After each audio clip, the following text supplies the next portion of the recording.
মঙ্গল মঙ্গলে শিৱে সৰ্বত সাধিকে শৰণ্য ত্ৰম্বকে গৌৰী নাৰায়ণ নমস্তে। নমস্কাৰ বন্ধুসকল, মই ইউটিউব চেনেল সকলোকে স্বাগত জনাইছো।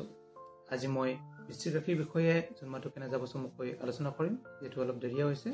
তথাপিও আপোনাৰ ৰাশিৰ অধিপতি হৈছে মঙ্গল।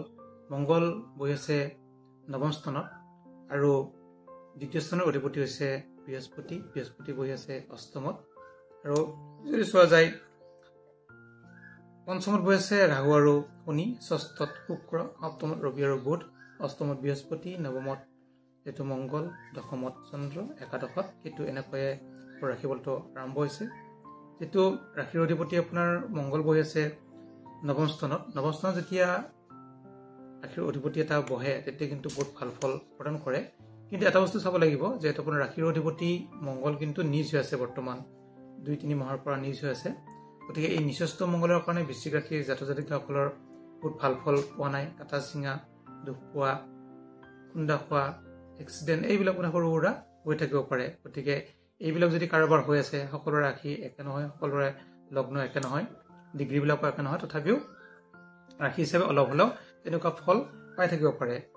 যিসকলে তেনেকুৱা বেয়া ফল পাইছে বা কিবা অশুভ ফল পাই আছে, তেওঁলোকৰ কিন্তু জুন মাহৰ 8 তাৰিখৰ পৰা তেনেকুৱা ফলবিলাক নোহোৱা হ'ব, বহুত ভাল ফল লাভ কৰিব। জুন মাহৰ 8 তাৰিখে যিহেতু মঙ্গল নিচস্থৰ পৰা নিষ্ভংগ হ'ব আৰু যিহেতু সিংহ ৰাশিত প্ৰৱেশ কৰিব, তেতিয়া কিন্তু ভাল ফল লাভ কৰিব আপোনালোকে।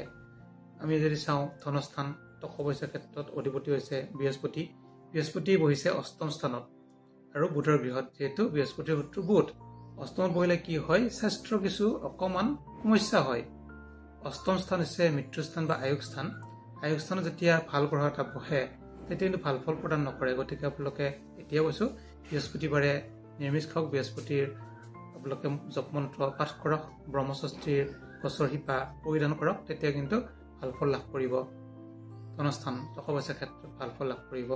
পঢ়া শুনা যদি চোৱা যায় তেতিয়াহ'লে আমি চাম যে প্ৰাইমেৰী শিক্ষাৰ অধিপতি হৈছে শনি, উচ্চ শিক্ষাৰ অধিপতি বৃহস্পতি। যিসকল নতুনকৈ পাছ কৰিছে উচ্চ শিক্ষাত, তেওঁলোকে কিন্তু বৃহস্পতিৰ প্ৰতিকাৰ কৰক। আৰু প্ৰাইমেৰী শিক্ষাৰ কাৰণে অধিপতি শনি হিচাপে শুভ বুলি ধৰিব পাৰি। প্ৰাইমেৰী শিক্ষাৰ ক্ষেত্ৰত ল'ৰা ছোৱালীৰ কাৰণে অতি শুভ, যিটো ভাল ফল লাভ কৰিব।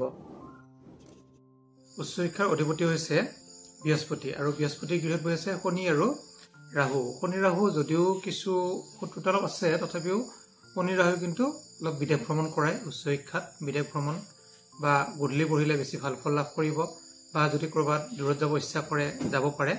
উচ্চ শিক্ষাৰ অধিপতি হৈছে বৃহস্পতি। বৃহস্পতি যিহেতু অষ্টমত আছে, অষ্টম স্থানটো বহুত শুভ স্থান নহয়, তথাপিও যিহেতু বৃহস্পতি গুৰু হিচাপে বহুত বেয়া ফলো নিদিয়ে। শিক্ষাৰ ক্ষেত্ৰত কিন্তু ভালে কৰিব, অলপ কষ্ট কৰিব লাগিব। উচ্চ শিক্ষাৰ ক্ষেত্ৰত কষ্ট কৰিলে ভাল ফল লাভ কৰিব। অকল স্বাস্থ্যৰ ক্ষেত্ৰতহে বৃহস্পতিয়ে কিছু অকণ অশুভ ফল প্ৰদান কৰিব পাৰে। বিবাহৰ ক্ষেত্ৰত যদি আমি চাওঁ, বিবাহৰ অধিপতি হৈছে যিহেতু শুক্ৰ আছে ষষ্ঠত। গতিকে তৃতীয়, ষষ্ঠ, একাদশ, দ্বাদশ এইবিলাকত মানে শুক্ৰ বা বৃহস্পতি এইবিলাক থাকিলে বহুত শুভ নহয়।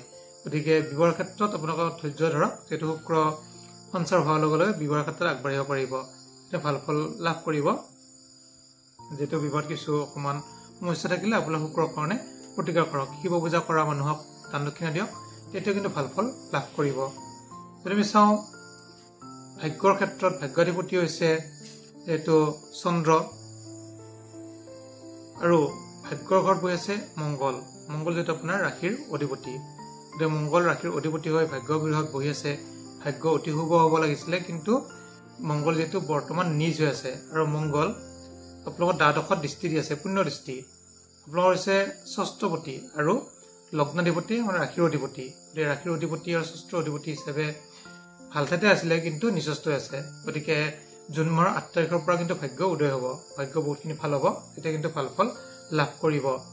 যদি আমি চাওঁ কৰ্মাধিপতি হৈছে ৰবি আছে সপ্তমত। গতিকে সপ্তম স্থান যিহেতু কেন্দ্ৰস্থান থাকিলে কিছু ক্ষেত্ৰত অতি শুভ। আপোনালোকে পাৰিলে পূব চাইডত কৰ্ম বা যিকোনো যদি কৰ্ম কৰি আছে, ট্ৰেন্সফাৰ ল'ব ইচ্ছা কৰিছে, তেতিয়া আপোনালোকে পূব চাইডত আপোনালোকে এপ্লাই কৰক বা পূব চাইডে আপোনালোকে যাওক, ভাল ফল লাভ কৰিব।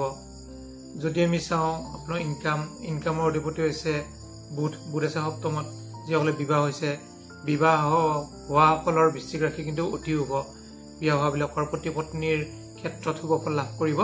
যিহেতু পতি পত্নীৰ আয় ইনকাম বৃদ্ধি যোগ, গতিকে পতি পত্নীৰ অতি শুভ আপোনালোকৰ ফালৰ পৰা।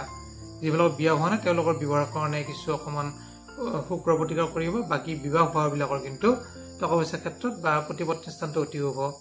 গতিকে খৰচৰ ক্ষেত্ৰত যদি চোৱা যায়, খৰচৰ অধিপতি হৈছে শুক্ৰ যে ষষ্ঠত আছে, স্বাস্থ্যৰ কাৰণে কিছু খৰচ হ'ব পাৰে, চিন্তা কৰাৰ কোনো কাৰণ নাই।